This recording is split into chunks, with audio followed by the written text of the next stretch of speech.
Hello, I'm Jim Marlette, and this is another video on how I built my narrow gauge HON3 San Juan Southern model railroad.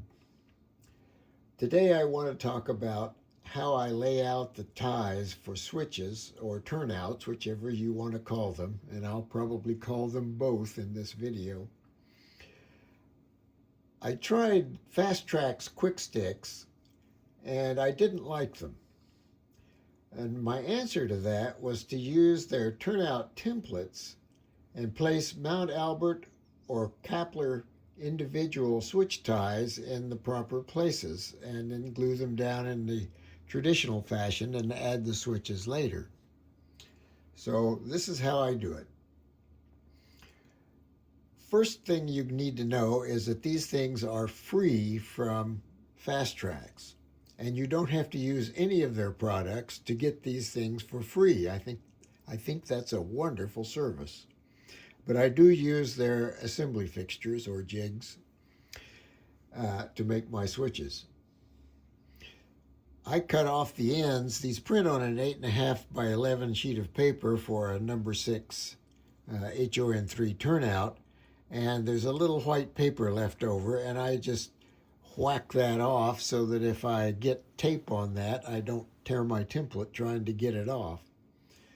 So you obviously don't have to do that if you're more careful than I am. Then I write the links of the ties that I'm going to need at the ends of those ties. I write them so that they're right side up on one side if you have the template turned that way, and if you tape the template down the other way, and I reuse these templates over and over, the numbers are right side up this way. And I have enough trouble getting it right without having to read upside down. So you may also notice that I've got use for right hand written on a left hand template and use for left hand written on a right hand template. This is because when I put the tape down, and this is the tape, I put it down with the sticky side up. And then these little cross pieces, of course, are sticky side down, and they hold the tape in place. When I lay the tie, I pull these things up and flip them over, and then on a bed of glue, and then when I pull the tape off, they'll be just the opposite of what the template was. The tape that I put down is a 1/2 inch strip cut from a 1-inch roll of tape.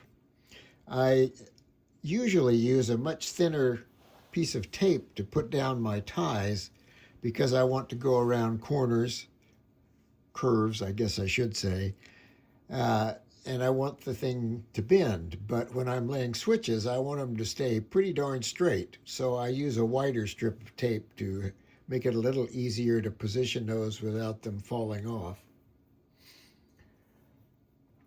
Next, I cut ties to the proper length. I use a Northwest short line chopper, but there are other ways of doing this, other devices. Then I stain the ties, and I put them in little bags according to their length. A 13.5 foot bag,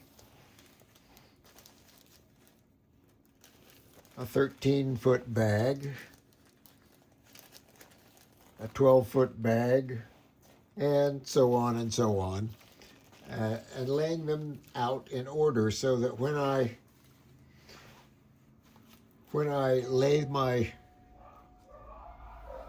lay my ties, I don't have to go searching around for the proper length. They're just right there in front of me in proper bag and proper order. Now, for demonstration purposes, I'm going to use a 10-foot tie, I believe. I will find out in a jiffy. And I just put it on the template at the 10-foot spot, like so. And suggestion, keep doing that with each length of tie. You don't have to watch me put all those ties on to get the idea. I think you're probably able to figure out how I do it. And I tell folks that I aim for perfection and am satisfied with the mediocrity that I actually get. Now, there's one other thing that I do that modifies these things, and that is that on the templates, it shows that you cut the frog right here, which leaves you with just one solder joint on these rails. That's a pretty weak situation in my opinion, and I have, in fact, in futzing around with these things, managed to knock that joint loose either by ripping the whole copper cladding off or breaking the solder joint. So I leave one more tie unplaced so that I can add an extra solder joint. I either use it here or out here, depending on what I want to do with these rails here. I can curve them, or maybe I need to cut one real short. It just depends on how I'm doing things.